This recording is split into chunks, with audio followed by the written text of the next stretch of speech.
ನಮಸ್ತೆ ವೀಕ್ಷಕರೇ, welcome back to my channel. ಈ ಮೂವಿ ಸ್ಟಾರ್ಟಿಂಗ್ ನಿಮಗೆ ಗುರು ಅನ್ನೋ ವ್ಯಕ್ತಿನ ತೋರಿಸ್ತಾ ಸ್ಟಾರ್ಟ್ ಮಾಡ್ತಾರೆ.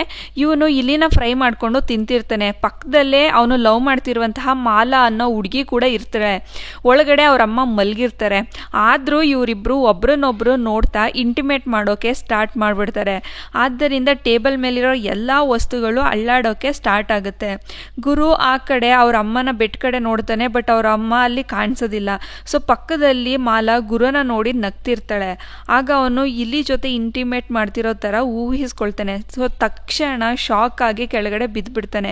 ಅಂದರೆ ಇಲ್ಲಿವರೆಗೂ ಜರುಗಿದ್ದೆಲ್ಲ ಕೂಡ ಗುರುವಿನ ಊಹೆ ಆಗಿರುತ್ತೆ. ನೆಕ್ಸ್ಟ್ ಸೀನಲ್ಲಿ ಗುರು ಆಫೀಸ್ಗೆ ಹೋಗೋಕೆ ರೆಡಿ ಆಗ್ತಿರ್ತಾನೆ. ಅವಾಗ ಗುರು ಅವ್ರ ಅಮ್ಮ ತನ್ನ ಮಗಳು ಸವಿ ಜೊತೆ ಮಾತಾಡ್ತಿರ್ತಾರೆ. ಆ್ಯಕ್ಚುಲಿ ಸವಿ ಡೆಂಟಿಸ್ಟ್ ಆದಿದ್ರಿಂದ ಗುರು ಅವ್ರ ಅಮ್ಮ ತನ್ನ ಮನೆಯ ಮೇಲ್ಗಡೆ ಟೆರೆಸ್ ಮೇಲೆ ಕ್ಲಿನಿಕ್ ಕಟ್ಕೊಡ್ಬೇಕು ಅಂತ ಅಂದ್ಕೊಂಡಿರ್ತಾಳೆ. ಈ ಕಡೆ ಗುರು ಆಫೀಸ್ಗೆ ಸ್ಟಾರ್ಟ್ ಆಗ್ತಾನೆ. ಗುರು ಬಸ್ಸಲ್ಲಿ ಹೋಗ್ಬೇಕಾದ್ರೆ ಅನ್ಕೊಳ್ತಾ ಇರ್ತಾನೆ ಯಾರಿಗಾದ್ರೂ ಚಾಟ್ ಮಾಡಬೇಕು ಅಂತ. ನೀವು ಅನ್ಕೊಬಹುದು ಈಗ ಇವನಿಗೆ ಲವರ್ ಇದ್ದಾಳಲ್ಲ ಮಾಲಾ ಅನ್ನೋ ಹುಡುಗಿ ಅಂತ. ಆ್ಯಕ್ಚುಲ್ ಆಗಿ ಈ ಮಾಲಾ ಅನ್ನೋ ಹುಡುಗಿ ಇವನು ಊಹೆ ಮಾತ್ರ ಆಗಿರ್ತಾಳೆ. ನೆಕ್ಸ್ಟ್ ಗುರು ಆಫೀಸ್ಗೆ ಹೋಗ್ತಾನೆ. ಅಲ್ಲಿ ಮಾಲಾ ಕಾಣಿಸ್ತಾಳೆ. ಮತ್ತೆ ಗುರು ಮಾಲಾ ಜೊತೆ ಇಂಟಿಮೇಟ್ ಮಾಡ್ತಿರುವ ಹಾಗೆ ಊಹಿಸ್ಕೊಳ್ತಾನೆ. ಆ್ಯಕ್ಚುಲ್ ಆಗಿ ಗುರು ಮಾಲಾನ ಮದುವೆ ಮಾಡ್ಕೊಬೇಕು ಅಂತ ಅನ್ಕೊಂಡಿರ್ತಾನೆ. ಮತ್ತೆ ಮಾಲಾ ಹತ್ರ ಚಾಟಿಂಗ್ ಮಾಡೋದಕ್ಕೆ ಯಾವುದಾದ್ರೂ ಆ್ಯಪ್ಸ್ ಕೂಡ ಸಿಗುತ್ತಾ ಅಂತ ಹೇಳಿ ಹುಡುಕ್ತಾ ಇರ್ತಾನೆ. ಅಂದ್ರೆ ಇವನು ಊಹಿಸ್ಕೊಳ್ತಿರುವ ಹುಡುಗಿ ಜೊತೆ ಮದುವೆ ಮತ್ತೆ ಚಾಟಿಂಗ್ಗೋಸ್ಕರ ಯಾವುದಾದ್ರೂ ಆ್ಯಪ್ನ ಹುಡುಕ್ತಾ ಇರ್ತಾನೆ. ನೆಕ್ಸ್ಟ್ ಡೇ ಬೆಳಿಗ್ಗೆ ಗುರು ಅವ್ರ ಅಮ್ಮನ ಅಣ್ಣನ ಮಗಳು ಸವಿಗೆ ಕಾಲ್ ಮಾಡಿ ನೀನು ಆಗ್ರಾಗೆ ಬರಬೇಡ, ನಿನಗೆ ಮನೆ ಕೊಡಲ್ಲ ಅಂತ ಹೇಳ್ತಾನೆ. ಆಗ ಇದು ಗುರು ಅವ್ರ ಅಮ್ಮಂಗೆ ಗೊತ್ತಾಗುತ್ತೆ. ಅದಕ್ಕೆ ನೀನು ಯಾಕೆ ಹೀಗೆ ಮಾಡಿದೆ ಅಂತ ಹೇಳಿ ಜಗಳ ಆಡ್ತಿರ್ತಾರೆ. ಹೀಗೆ ಜಗಳ ಆಡಬೇಕಾದ್ರೆ ಗುರು ಅವ್ರ ಅಮ್ಮನ ನೈಟಿ ಹರಿದೋಗುತ್ತೆ. ಆಗ ಅವ್ರ ಅಮ್ಮಂಗೆ ತುಂಬಾ ಕೋಪ ಬಂದು ಅಲ್ಲೇ ಇದ್ದಂತಹ ಕಡ್ಡಿನ ತಗೊಂಡು ಅವನಿಗೆ ಹೊಡೆಯೋಕೆ ಸ್ಟಾರ್ಟ್ ಮಾಡ್ತಾಳೆ. ಆಗ ಅಲ್ಲೇ ಮೇಲೆ ಇದ್ದಂತಹ ಗುರು ಅವ್ರ ಅಪ್ಪ ಬಂದ್ಬಿಟ್ಟು ಸಾಕು ನಿಲ್ಲಿಸಿ, ಡೈಲಿ ನಿಮ್ದು ಇದೇ ಆಯಿತು ಅಂತ ಬೈತಾನೆ. ಅದಕ್ಕೆ ಗುರು ಅವ್ರ ಅಮ್ಮ ಮನೆಯಲ್ಲಿ ದುಡ್ಡಿಲ್ಲ, ತಿನ್ನೋದಕ್ಕೆ ಅನ್ನ ಇಲ್ಲ, ಇನ್ನೇನ್ ಮಾಡೋದು, ಅದಕ್ಕೆ ಮಹಡಿ ಮೇಲಿನ ಜಾಗನ ಸವಿಗೆ ಮಾರೋಣ ಅನ್ಕೊಂಡೆ, ನಿನ್ ಮಗ ಅವಳಿಗೆ ಕಾಲ್ ಮಾಡಿ ಕೊಡಲ್ಲ ಅಂದಿದ್ದಾನೆ ಅಂತ ಹೇಳ್ತಾಳೆ. ಅಸಲಿಗೆ ಗುರು ತಂದೆಗೆ ಇಬ್ರು ಹೆಂಡ್ತಿರು. ಸೊ ಗ್ರೌಂಡ್ ಫ್ಲೋರ್ನ ಫಸ್ಟ್ ವೈಫ್ಗೆ ಕೊಟ್ಟಿರ್ತಾನೆ, ಮತ್ತೆ ಫಸ್ಟ್ ಫ್ಲೋರ್ನ ಎರಡನೇ ಹೆಂಡ್ತಿಗೆ ಕೊಟ್ಟಿರ್ತಾನೆ. ಮಹಡಿ ಮೇಲೆ ಜಾಗನ ಯಾರಿಗಾದ್ರೂ ಕೊಟ್ಬಿಟ್ರೆ ನಮಗೆ ಬೆಳಕು ಬರೋದಿಲ್ಲ ಅಂತ ಹೇಳ್ಬಿಟ್ಟು ಸೆಕೆಂಡ್ ವೈಫ್ ಹೇಳ್ತಾಳೆ.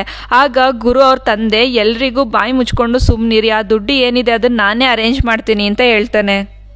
ಆಗ ಗುರು ಅವರಮ್ಮ ಆ ಜಾಗನ ಸವಿಗೆ ಕೊಡಲಿಲ್ಲ ಅಂತ ಹೇಳಿದ್ರೆ ನಾನು ಆತ್ಮಹತ್ಯೆ ಮಾಡ್ಕೊಳ್ತೀನಿ ಅಂತ ಹೇಳ್ತಾಳೆ. ಆಗ ಗುರು ಅವ್ರ ತಂದೆ ಕೆಳಗಡೆ ಬಂದ್ಬಿಟ್ಟು ಅವಳ ಕೆಪಾಲಕ್ಕೆ ಒಂದು ಏಟು ಹೊಡಿತಾನೆ.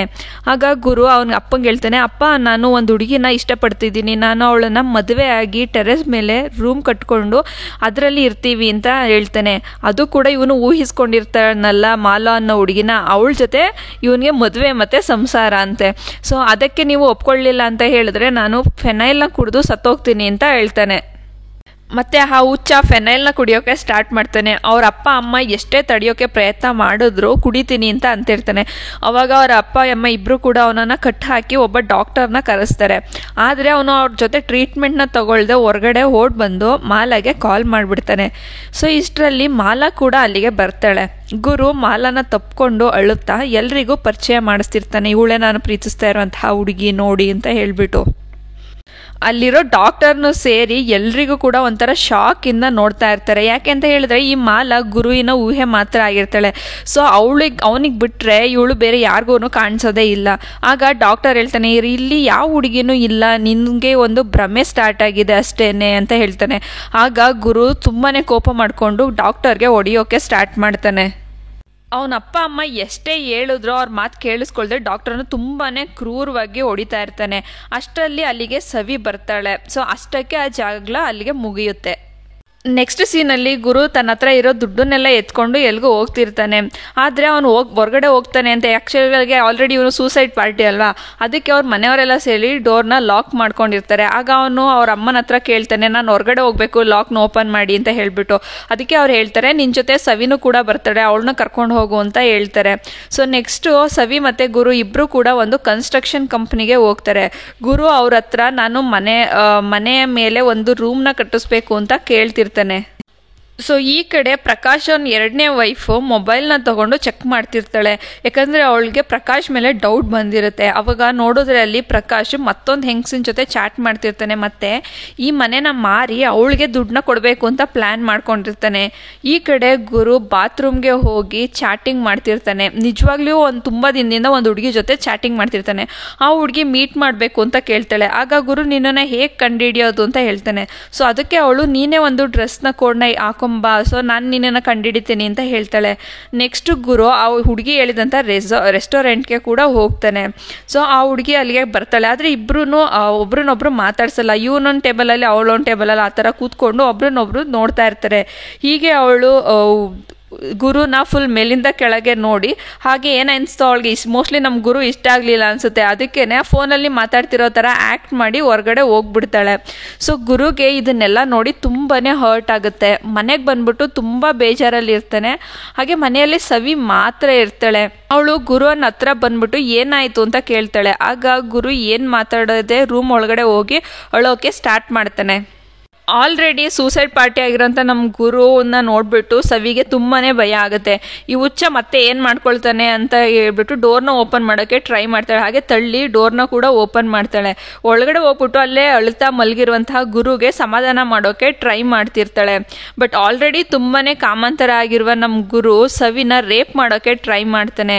ಸೊ ಇದೆಲ್ಲ ಮನೆಯವರಿಗೆ ಗೊತ್ತಾಗಿ ಗುರುನ ಒಬ್ಬ ಡಾಕ್ಟರ್ ಹತ್ರ ಕರ್ಕೊಂಡು ಬಂದಿರ್ತಾರೆ. ಆಗ ಡಾಕ್ಟರ್ ಹೇಳ್ತಾರೆ, ನೀನು ಏನು ಮಾಡಿದ್ದು ತುಂಬಾ ತಪ್ಪು ಮಾಡಿದ್ಯಾ, ನಿನ್ನ ತಂಗಿ ಥರ ಇರೋ ಹುಡುಗಿನ ರೇಪ್ ಮಾಡೋಕ್ಕೆ ಹೋಗಿದ್ಯಾ, ಇದಕ್ಕೆ ನಿನಗೆ ಜೈಲಿಗೆ ಕೂಡ ಹಾಕ್ಬೋದು, ಇನ್ನು ಮುಂದೆ ಈಗ ಮಾಡಬೇಡ ಅಂತ ಹೇಳ್ಬಿಟ್ಟು ವಾರ್ನಿಂಗ್ ಮಾಡ್ತಿರ್ತಾನೆ. ಸೊ ಅದಕ್ಕೆ ಗುರು, ನಾನು ಇಷ್ಟಪಟ್ಟ ಹುಡುಗಿ ನನಗೆ ಸಿಗಲಿಲ್ಲ ಅನ್ನೋ ಕೋಪದಲ್ಲಿ ಹೀಗೆ ಮಾಡಿಬಿಟ್ಟೆ, ಸಾರಿ, ಇನ್ನು ಮುಂದೆ ಹೀಗೆ ಮಾಡಲ್ಲ ಅಂತ ಹೇಳ್ಬಿಟ್ಟು ಎಲ್ರಿಗೂ ಸಾರಿ ಕೇಳ್ತಾನೆ. ಇದಾದ್ಮೇಲೆ ಆ ಪ್ರಕಾಶ್ ಎರಡನೇ ಹೆಂಡತಿ ಗುರು ಅವ್ರ ಅಮ್ಮನ ಹತ್ರ ಬಂದ್ಬಿಟ್ಟು ಹೇಳ್ತಾನೆ, ಪ್ರಕಾಶ್ ಮತ್ತೊಂದು ಹುಡುಗಿ ಜೊತೆ ಸಂಬಂಧ ಇಟ್ಕೊಂಡಿದ್ದಾನೆ, ಮತ್ತೆ ಈ ಮನೇನ ಮಾರಿ ಅವಳಿಗೆ ಕೊಡಬೇಕು, ಹಣನೆಲ್ಲ ಅವಳು ಕೊಡಬೇಕು ಅಂತ ಹೇಳ್ಬಿಟ್ಟು ಪ್ಲ್ಯಾನ್ ಮಾಡ್ತಿದ್ದಾನೆ ಅಂತ ಹೇಳ್ಬಿಟ್ಟು. ಸೊ ಇದನ್ನೆಲ್ಲ ಕೇಳಿಸ್ಕೊಂಡು ಗುರು ಅವ್ರ ಅಮ್ಮಗೆ ತುಂಬಾ ಶಾಕ್ ಆಗೋಗ್ಬಿಡುತ್ತೆ. ಇನ್ನು ಈ ಕಡೆ ಗುರು ಯಾವುದೋ ಹೋಟೆಲಲ್ಲಿ ಕೂತ್ಕೊಂಡು ಲವರ್ ಮಾತಾಡ್ಸೋದನ್ನು ಕೇಳಿಸ್ಕೊಂಡು ನನಗೆ ಲವರ್ ಇಲ್ಲ ಅಂತ ಫೀಲ್ ಮಾಡ್ಕೊಳ್ತಿರ್ತಾನೆ. ಅಷ್ಟರಲ್ಲಿ ಅಲ್ಲಿಗೆ ಒಬ್ಬ ಅಂಗವಿಕಲ ಮಹಿಳೆಯನ್ನು ನೋಡ್ತಾನೆ. ಸೊ ಅವಾಗಲೇ ತುಂಬಾ ಫ್ರಸ್ಟ್ರೇಷನ್ ಇಲ್ಲೋ ಅವನಿಗೆ ಯಾವ ಆಂಟಿ ಆದರೂ ಪರವಾಗಿಲ್ಲ, ಅಂಗವಿಕಲೆ ಆದರೂ ಪರವಾಗಿಲ್ಲ ಅಂದ್ಕೊಂಡು ಆ ಮಹಿಳೆ ಮೇಲೆ ಇಂಟ್ರೆಸ್ಟ್ ಬರುತ್ತೆ. ಸೊ ಆ ಅಂಗವಿಕಲೆ ಮಹಿಳೆಯ ಹೆಸರೇ ಪ್ರೀತಿ. ಸೊ ಇವನು ಪ್ರೀತಿನ ಫಾಲೋ ಮಾಡಿಕೊಂಡು ಹೋಗ್ತಾನೆ. ಆ ಪ್ರೀತಿ ಒಂದು ಸೈಬರ್ಸ್ ಕಂಪ್ಯೂಟರ್ ಶಾಪ್ನ ನಡೆಸ್ತಿರ್ತಾಳೆ. ಸೊ ನೆಕ್ಸ್ಟ್ ಡೇ ಗುರು ಸೈಬರ್ ಶಾಪ್ಗೆ ಹೋಗ್ತಾನೆ. ಹಾಗೆ ಅವಳು ಏನು ಅಂತ ಕೇಳಿದ್ದಕ್ಕೆ ಮೇಲ್ ಮಾಡಬೇಕು ಅಂತ ಹೇಳ್ತಾನೆ. ಸೊ ಅವಳು 3ನೇ ಕಂಪ್ಯೂಟರ್ಗೆ ಹೋಗಿ ಕೂತ್ಕೊ ಅಂತ ಹೇಳ್ತಾಳೆ. ಅವನ ಪ್ರವರ್ತನೆನ ನೋಡಿದ ಮಹಿಳೆಗೆ ಒಂದು ಸ್ವಲ್ಪ ಡೌಟ್ ಬರುತ್ತೆ. ಆಗ ಅಲ್ಲಿ ಹೋಗ್ಬಿಟ್ಟು ಕೇಳ್ತಾಳೆ, ನೀನು ಮೇಲ್ ಮಾಡೋಕ್ಕೆ ಬಂದಿಲ್ಲ, ಯಾಕೆ ಬಂದಿದ್ಯಾ ಅಂತ ಕೇಳ್ತಾಳೆ. ಸೊ ಅದಕ್ಕೆ ಗುರು ಹೇಳ್ತಾನೆ, ತಾನು ಎಕ್ಸೆಲ್ನ ಕಲಿಬೇಕು, ಅದಕ್ಕೋಸ್ಕರ ಇಲ್ಲಿ ಬಂದಿದ್ದೀನಿ ಅಂತ ಹೇಳ್ತಾನೆ. ಅದಕ್ಕೆ ಅವಳು ಹೇಳ್ತಾಳೆ, ಇದು ಇನ್ನು ಕಂಪ್ಯೂಟರ್ ಕ್ಲಾಸ್ ಅಲ್ಲ, ಸೈಬರ್ ಸೆಂಟರು, ನೀನು ಇಲ್ಲಿಂದ ಹೋಗು ಅಂತ ಹೇಳ್ಬಿಟ್ಟು ಬೈತಾಳೆ. ಮತ್ತೆ ನಮ್ಮ ಗುರು ಪ್ರೀತಿನ ಹುಡ್ಕೊಂಡು ಆ ಶಾಪ್ಗೆ ಹೋಗ್ತಾನೆ. ಆಗ ಪ್ರೀತಿಗೆ ಗೊತ್ತಾಗುತ್ತೆ ಇವ್ನು ನನ್ನನ್ನೇ ನೋಡೋಕೆ ಬರ್ತಿದ್ದಾನೆ ಅಂತ ಹೇಳ್ಬಿಟ್ಟು. ಆಗ ಪ್ರೀತಿ ಕೇಳ್ತಾಳೆ, ನಿನ್ಗೆ ಎಷ್ಟು ವರ್ಷ, ನಿಮ್ಮ ಮನೆ ಎಲ್ಲಿರೋದು, ಹಾಗೆ ಅವನ ಬಗ್ಗೆ ಎಲ್ಲ ಇನ್ಫಾರ್ಮೇಷನ್ನ ತೊಗೊಳ್ತಾಳೆ. ಹೀಗೆ ಗುರು ಜೊತೆ ಮಾತಾಡ್ತಾ ಮಾತಾಡ್ತಾ ನಮ್ಮ ಪ್ರೀತಿಗೂ ಕೂಡ ಅವನ ಮೇಲೆ ತುಂಬಾ ಇಂಟ್ರೆಸ್ಟ್ ಬಂದಿರುತ್ತೆ. ಪ್ರೀತಿ ಇಲ್ಲೇ ಒಂದು ಸೈಬರ್ ಸೆಂಟರ್ ನಡೆಸ್ಕೊಂಡು ರೂಮಲ್ಲಿ ವಾಸ ಮಾಡ್ಕೊಂಡಿರ್ತಾಳೆ. ಸೊ ಪ್ರೀತಿ ಗುರುನ ರೂಮ್ ಒಳಗಡೆ ಕರ್ಕೊಂಡು ಹೋಗಿ ಕೇಳ್ತಾಳೆ, ನನ್ನನ್ನು ಯಾಕೆ ಇಷ್ಟಪಡ್ತಿದ್ಯಾ ಅಂತ ಹೇಳ್ಬಿಟ್ಟು. ಅದಕ್ಕೆ ಅವನು ಹೇಳ್ತಾನೆ, ಅದೆಲ್ಲ ನನಗೆ ಗೊತ್ತಿಲ್ಲ ಅಂತ ಹೇಳ್ಬಿಟ್ಟು ಕಿಸ್ ಮಾಡೋಕ್ಕೆ ಸ್ಟಾರ್ಟ್ ಮಾಡ್ತಾನೆ. ಆಲ್ರೆಡಿ ತುಂಬಾನೇ ಫ್ರಸ್ಟ್ರೇಷನಲ್ಲಿರೋ ಇಬ್ರೂ ಕೂಡ ಅಲ್ಲೇ ಇಂಟಿಮೇಟ್ ಮಾಡೋಕ್ಕೆ ಸ್ಟಾರ್ಟ್ ಮಾಡ್ತಾರೆ. ಹಾಗೆ ಇಬ್ರು ಕೂಡ ಒಂದಾಗ್ತಾರೆ. ನೆಕ್ಸ್ಟ್ ಡೇ ರಾತ್ರಿ ಮಾಲಾ ಗುರು ಕನಸಲ್ಲಿ ಬರ್ತಾಳೆ. ಸೊ ಕಣ್ಬಿಟ್ಟು ನೋಡಿದ್ರೆ ಪಕ್ಕದಲ್ಲಿ ಪ್ರೀತಿ ಇರ್ತಾಳೆ. ಅದೇ ಟೈಮ್ಗೆ ಯಾರೋ ಇಬ್ಬರು ಬಂದು ಪ್ರೀತಿ ಸೈಬರ್ ಸೆಂಟರ್ಗೆ ಬೆಂಕಿ ಹಾಕ್ಬಿಡ್ತಾರೆ. ಮತ್ತು ಪ್ರೀತಿ ಮತ್ತು ಗುರು ಇಬ್ಬರೂ ಸೇರಿ ಅದನ್ನು ಆರಿಸ್ತಾರೆ. ಇಷ್ಟೆಲ್ಲ ಆದಮೇಲೆ ಪ್ರೀತಿ ಮತ್ತು ಗುರು ಇಬ್ಬರು ಕೂಡ ಹೋಟೆಲ್ಗೆ ತಿಂಡಿ ಮಾಡೋಕ್ಕೆ ಅಂತ ಹೇಳ್ತಾಳೆ. ಅವಾಗ ಗುರು ಕೇಳ್ತಾಳೆ ಯಾರದು ಅಂತ ಹೇಳ್ಬಿಟ್ಟು. ಅವಾಗ ಅವಳು ಹೇಳ್ತಾಳೆ, ಅವರು ನನ್ನ ಗಂಡನ ಎರಡನೇ ಹೆಂಡತಿ ಮಕ್ಕಳು. ಸೊ ಈ ನನ್ನ ಗಂಡ ಸಾಯೋಕ್ಕೂ ಮುಂಚೆ ಈ ಸೈಬರ್ ಸೆಂಟರ್ನ ನನ್ನ ಹೆಸ್ರಿಗೆ ಬರೆದಿಟ್ರು, ಅದಕ್ಕೆ ಅವ್ರಿಗೆ ನನ್ನನ್ನು ಕಂಡ್ರೆ ಆಗೋದಿಲ್ಲ, ಇದಿನ್ನೂ ಕೋರ್ಟಲ್ಲಿ ಕೇಸ್ ನಡೆಸ್ತಾ ಇದೆ, ಈ ಡಾಕ್ಯುಮೆಂಟ್ಸ್ ಎಲ್ಲ ಫೇಕ್ ಅಂತ ಹೇಳ್ತಿದ್ದಾರೆ, ಅಷ್ಟರಲ್ಲೇ ಹೀಗೆ ಮಾಡಿಬಿಟ್ರು ಅಂತ ಹೇಳ್ತಾಳೆ. ಮತ್ತು ಗುರು ಮತ್ತು ಪ್ರೀತಿನ ಮನೆ ಕರ್ಕೊಂಡು ಬಂದು, ನಾನು ಇವಳನ್ನ ಲವ್ ಮಾಡ್ತಾ ಇದ್ದೀನಿ ಮತ್ತು ಮದುವೆ ಆಗ್ತೀನಿ, ಟೆರೆಸ್ ಮೇಲೆ ರೂಮ್ ಕಟ್ಟಿ ಇಬ್ರು ಕೂಡ ಅಲ್ಲೇ ಸಂಸಾರ ಮಾಡ್ತೀವಿ ಅಂತ ಹೇಳ್ತಾನೆ. ನೆಕ್ಸ್ಟ್ ಸೀನಲ್ಲಿ ನಮಗೆ ಸವಿ ಪ್ರೀತಿ ಬಗ್ಗೆ ಇನ್ಫಾರ್ಮೇಷನ್ ತೊಗೊಳಕ್ಕೆ ಹೋಗ್ತಿರ್ತಾಳೆ. ಅಸ್ಲಿಗೆ ಇವಳು ಯಾರು, ಇಲ್ಲಿಗೆ ಏನಕ್ಕೆ ಬಂದಿರ್ತಾಳೆ ಅಂತ ಹೇಳ್ಬಿಟ್ಟು.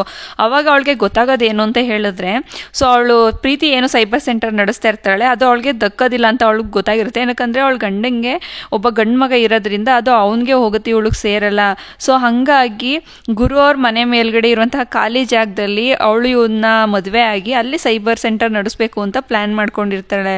ನೆಕ್ಸ್ಟ್ ಇದನ್ನೆಲ್ಲ ಕೇಳ್ಕೊಂಡಂತಹ ಗುರುಗೆ ಕೋಪ ಬಂದು ಅವರಪ್ಪ ಪ್ರಕಾಶ್ ಮತ್ತು ಪ್ರೀತಿ ಇಬ್ಬರು ಒಂದು ಕನ್ಸ್ಟ್ರಕ್ಷನ್ ಬಿಲ್ಡರ್ ಹತ್ರ ಕರ್ಕೊಂಡು ಹೋಗ್ತಾನೆ. ಸೊ ಅಲ್ಲಿ ಹೋಗ್ಬಿಟ್ಟು ಅವನು ಏನು ಹೇಳ್ತಾನೆ ಅಂತ ಹೇಳಿದ್ರೆ, ನಮ್ಮ ಮನೆನ ಡೆಮಾಲಿಷ್ ಮಾಡಿ ಅಲ್ಲಿ 4 ಅಂತಸ್ತಿನ ಮನೆ ಕಟ್ಕೊಡಿ.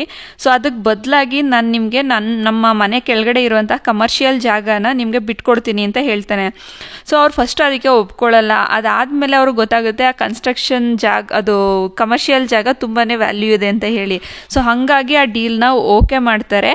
ಹಾಗೆ ಅವ್ರು ಹೇಳಿದಾಗೆ 4 ಅಂತಸ್ತಿನ ಮನೆ ಕೂಡ ಕಟ್ಟಿಸ್ಬಿಟ್ಟು ಕೊಡ್ತಾರೆ. ಸೊ ಇವರೆಲ್ಲ ಇಲ್ಲಿ ಖುಷಿಯಿಂದ ಪೂಜೆ ಮಾಡ್ತಿರ್ತಾರೆ. ಮತ್ತು ಗುರು ಮತ್ತು ಪ್ರೀತಿ ಇಬ್ಬರು ಕೂಡ ಇಂಟಿಮೇಟ್ ಆಗ್ತಾರೆ. ಸೊ ಲಾಸ್ಟ್ ಸೀನಲ್ಲಿ ಗುರು ಇನ್ನೂ ಕನ್ಸ್ಟ್ರಕ್ಷನ್ ಆಗಬೇಕಾಗಿರೋ ಬಿಲ್ಡಿಂಗ್ಗೆ ಬರ್ತಿರ್ತಾನೆ. ಸೊ ಅಲ್ಲಿ ಗುರುಗೆ ಮಾಲಾ ಕಾಣಿಸ್ತಾಳೆ. ಲಾಸ್ಟ್ ಸೀನಲ್ಲಿ ನಮಗೆ ಗುರು ಒಂದು ಕನ್ಸ್ಟ್ರಕ್ಷನ್ ಆಗ್ತಿರೋಂತಹ ಬಿಲ್ಡಿಂಗ್ ಒಳಗಡೆ ಹೋಗ್ತಾನೆ. ಸೊ ಅಲ್ಲಿ ಗುರುಗೆ ಮಾಲಾ ಕಾಣಿಸ್ತಾಳೆ. ಮತ್ತು ಗುರುಗೆ ಅವಳು ಹೇಳ್ತಾಳೆ, ನಡೆದಿದ್ದೇನೋ ನಡೆದು ಹೋಯ್ತು, ಈ ಸಮಯದಲ್ಲಿ ಎಲ್ಲರೂ ಕೂಡ ಹೀಗೆ ಮಾಡ್ತಾರೆ ಅಂತ ಹೇಳ್ತಿರ್ತಾಳೆ. ಸೊ ಗುರು ಶಾಕಿಂದ ಅವಳನ್ನೇ ನೋಡುತ್ತಾ ನಿಂತ್ಕೊಬಿಡ್ತಾನೆ. ಸೊ ಇಲ್ಲಿಗೆ ಈ ಮೂವಿ ಮುಕ್ತಾಯವಾಗುತ್ತೆ. ಸೊ ಹಾಗೆ ನಿಮಗೆ ಮೂವಿ ಸ್ಟೋರಿ ಹೇಗೆ ಅನ್ನಿಸ್ತು, ನನ್ನ ಎಕ್ಸ್ಪ್ಲನೇಷನ್ ಹೇಗೆ ಅನ್ನಿಸ್ತು ಅಂತ ಹೇಳಿ ಕಮೆಂಟ್ ಮಾಡಿ ತಿಳಿಸಿ. ಹಾಗೆ ಸಬ್ಸ್ಕ್ರೈಬ್ ಮಾಡ್ಕೊಳ್ಳೋದನ್ನು ಮರಿಬೇಡಿ. Thanks for watching.